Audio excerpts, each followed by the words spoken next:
እኔ እዚህ ሀገር ላይ ሀብታም አለ ብዬ ነበር የማስበው። ለካ ከቁርጥ ቤት ማታልፊ አዳሜ፣ ከቁርጥ ቤት አታልፊ።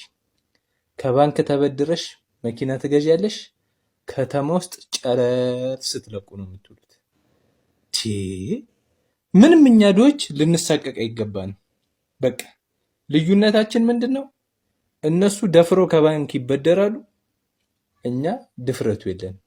በቃ እዚህ ሀገር ላይ ሀብታም ማለት ደፍሮ ከባንክ የሚበደር እንቅልፉን እያጣ ነው የሚያድረው ነው የምላችሁ። በቃ ይህንን የመሰለ ጽድት ያለ ባለ 3 መኝታ 290 ካሬ ላይ ያረፈ ጽድት ያለ በቃ ምንም የሚወጣለት ነገር የለም ይዤላችሁ መጣሁ።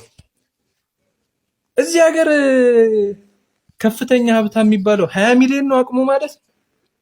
በጣም ነው የሚያሳዝነው። አንድ ሰው መንገድ ላይ እንዳያክት፣ ሀብታም ነኝ ብለህ እንዳታክት። ወንድ ከሆንክ በቃ ይህን ቤት ግዛ።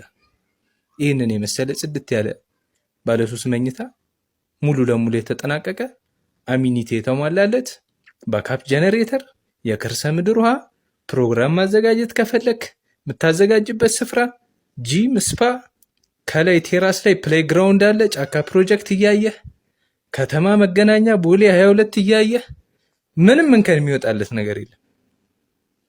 ዲያስፖራዎችም ግዙ። ያሁን ለመጠግረር እኮ እዚህ ማረፊያ ለማስተካከል ይመስለኛል። እና በቃ አንድ ሰው እንዳያክት ከተማ ውስጥ ተያይተናል። በቃ ተያይተናል። ምንም መሸማቀቅ አያስፈልግም ደህኔም ብሎ